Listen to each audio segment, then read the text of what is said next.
Hello friends, welcome to study smart IQ and I am Shaikh Salim. दोस्तों, पहलगाम में जो आतंकी हमला हुआ था उस पर अब जो है तो भारत का एक बहुत ही कड़ा रिस्पॉन्स आया है और एक तरीके से जो है तो भारत अब बदला चालू कर चुका है अपना लेना। तो यहाँ पर जैसा कि आप यहाँ पर देख सकते हैं कि पानी रास्ता बंद, पाकिस्तान पर मोदी का बड़ा ऐलान।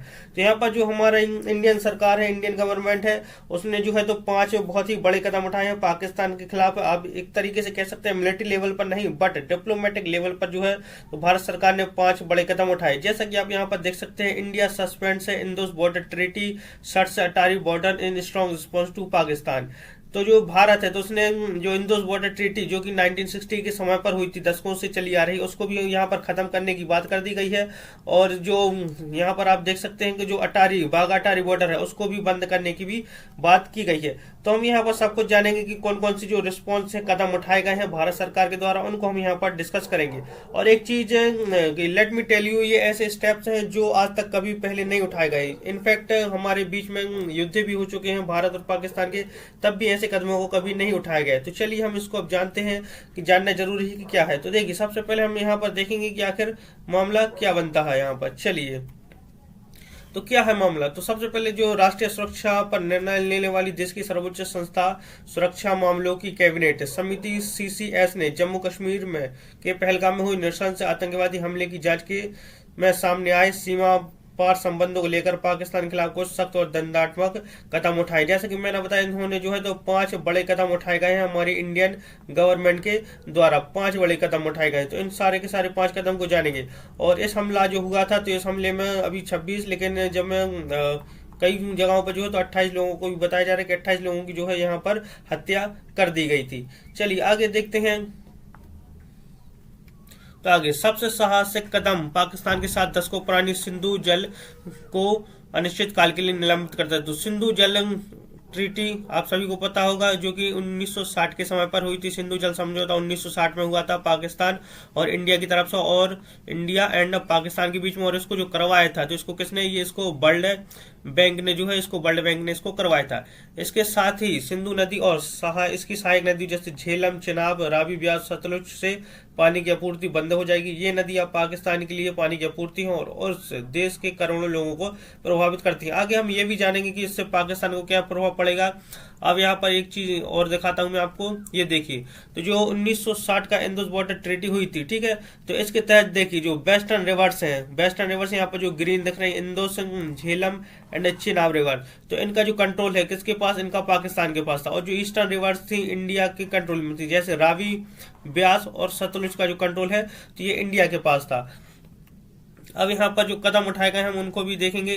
तो देखिए, यहाँ पर ये हिंदुस्तान टाइम्स का ये आर्टिकल देख सकते हैं, the CCS recommended 5 action against Pakistan. तो यहाँ पर आपको ये दिख रहा होगा शायद अच्छे से। तो यहाँ पर हम हिंदी में भी इसको पूरी तरीके से डिटेल में जानेंगे, हिंदी में क्या कहता है ये। चलिए देखते हैं। तो भारत ने जो 5 बड़े कदम लिए हैं पाकिस्तान के खिलाफ, उनको देखते हैं। तो सबसे पहला जो बड़ा कदम लिया गया है, तो ये लिया गया है सिंधु जल समझौते पर रोक। जो 1960 की सिंधु जल संधि तत्काल प्रभाव से स्थगित रहेगी जब तक कि पाकिस्तान विश्वसनीय और अपरिवर्तनीय रूप से सीमा पार आतंकवाद के लिए समर्थन को त्याग नहीं देता। तो जब तक पाकिस्तान त्याग नहीं देता आतंकवाद को, तब तक जो है तो सिंधु जल समझौते पर रोक लगी रहेगी। और इससे जो है तो पाकिस्तान को बहुत बड़ा नुकसान होने वाला है, क्योंकि इनकी आधी से ज्यादा आबादी जो है तो इन्हीं 3 नदियों के ऊपर पलती है। फिर अटारी बॉर्डर, जो अटारी बागा बॉर्डर है, तो उसको भी जो है बंद होगा। तो एक चेक पोस्ट अटारी बागा सीमा तत्काल प्रभाव से बंद कर दी जाएगी। जो लोग वैध अनुमोदन के साथ सीमा पार कर चुके हैं, वे 1 मई 2025 से पहले उस मार्ग से वापस भी आ सकते हैं। अब देखिए, तो अब यहाँ पर जो 3rd स्टेप लिया गया है, तो 3rd स्टेप और 4th स्टेप भी देख सकते हैं कि पाकिस्तानियों की नो एंट्री। तो देखिए, जो सार्क है यानी south Asian association of regional corporation visa छूट योजना, वीजा के तहत पाकिस्तानी नागरिकों को भारत की यात्रा करने की अनुमति नहीं दी जाएगी।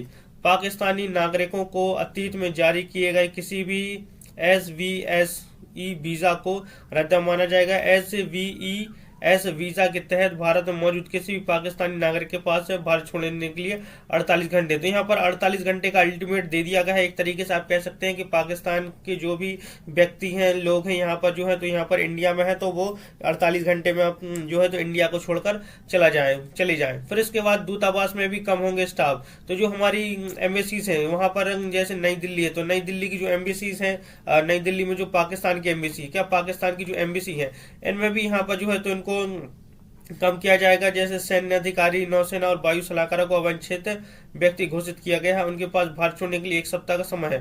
तो जो एम्बेसी के लोग हैं यहाँ पर, जैसे कि उनकी आर्मी की, एयरफोर्स की, नेवी की, तो उनको जो है तो 1 सप्ताह का समय दिया गया है और 1 सप्ताह में आप यहाँ से चले जाएं, ये भी इनसे कहा गया है। फिर आगे देखते हैं तो और ये भी कहा गया है इनसे कि जो भारत है, तो भारत का जो 5वां कदम है, तो जो भारत का स्टाफ है पाकिस्तान में उनको भी वापस बुलाया जाएगा। जैसे कि उच्चायोगी की कुल संख्या को वर्तमान 55 से घटाकर 30 कर दिया जाएगा। तो जो हमारे 55 लोग वहां पर थे, ठीक है, एम्बेसीज में, तो उनको घटाकर जो है तो 30 कर दिया जाएगा, जो 1 मई 2025 तक और अधिक कटौती के माध्यम से किया जाएगा। अब लेकिन ये देखना होगा कि आखिर ये कब तक होता है। ये सिर्फ पेपर पर कहा जा रहा है या फिर इसका जो है तो रियल में भी इस पर काम किया जाएगा। अब देखते हैं हम यहाँ पर ये भी जानेंगे कि इसका पाकिस्तान पर क्या असर पड़ेगा। तो पाकिस्तान पर क्या पड़ेगा प्रभाव, क्या पाकिस्तान इस कदमों के बाद मानेगा कि आतंकवाद का साथ छोड़ेगा या फिर अभी भी वो उन्हीं हरकतों में अपनी लगी रहेगा। तो देखिए, सिंधु जल संधि 1960 रोका। सिंधु जल संधि के तहत पाकिस्तान को सिंधु, झेलम और चिनाब नदियों का 80% पानी मिलता है, जो उनकी कृषि और अर्थव्यवस्था की रीढ़ है। जैसे कि मैंने आपको यहाँ पर एक फोटो अभी दिखाई दी आपको, तो यहाँ पर ये फोटो आपको दिखाई थी मैंने, ये देखी। तो जो वेस्टर्न रिवर से, जिसके इंदो से झेलम और चिनाब नदियां जो है, तो इनका कंट्रोल किसके पास है, पाकिस्तान के पास है। और ईस्टर्न रिवर से इंडिया कंट्रोल करता है, जैसे रावी, ब्यास एंड सतलुज, इन नदियों को कौन कंट्रोल करता है, ये करता है भारत। अब यहाँ पर देखिए, तो पाकिस्तान में 47 मिलियन एकड़ से अधिक भूमि की सिंचाई इन नदियों पर निर्भर है। तो 47 मिलियन करोड़ एक बहुत ही बड़ा आंकड़ा होता है, जिस पर जो है तो सिंचाई इन्हीं नदियों पर निर्भर करती है, ठीक है, सिंधु, झेलम और चिनाब नदियां पर। और पानी की आपूर्ति रोकने से पाकिस्तान के पंजाब और सिंध प्रांतों में कृषि उत्पादन, विशेष रूप से गेहूं, चावल पर गंभीर असर पड़ेगा, जिससे खाद्य संकट और आर्थिक अस्थिरता भी बढ़ सकती है।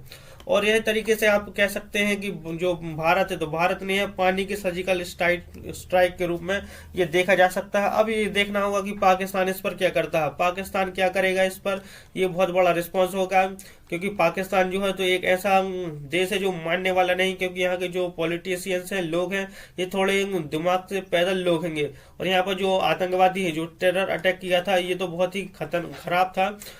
लेकिन यहाँ पर अब देखना होगा कि भारत सरकार इस पर और आगे क्या निर्णय लेती है। जो 5 गवर्नमेंट ने निर्णय लिए हैं, ये बहुत ही अच्छे निर्णय हैं। तो अब देखते हैं कि आगे क्या होता है, पाकिस्तान इससे सुधरेगा या नहीं। और अगर ये पानी 80% पानी जो है तो ये सिंधु, झेलम और चिनाब नदियों से मिलता है। अगर इनको नहीं मिलेगा तो इस पर जो है ये जो वहां की सरकार है उसके खिलाफ भी यहाँ पर बगावत हो सकती है। तो देखना होगा कि आगे क्या होता है। तो आई होप आपको ये वीडियो पसंद आई हो। तो वीडियो पसंद आती है तो like, share and subscribe the channel. मिलते हैं आपसे अगली वीडियो में, तब तक के लिए good luck and good bye. Thank you.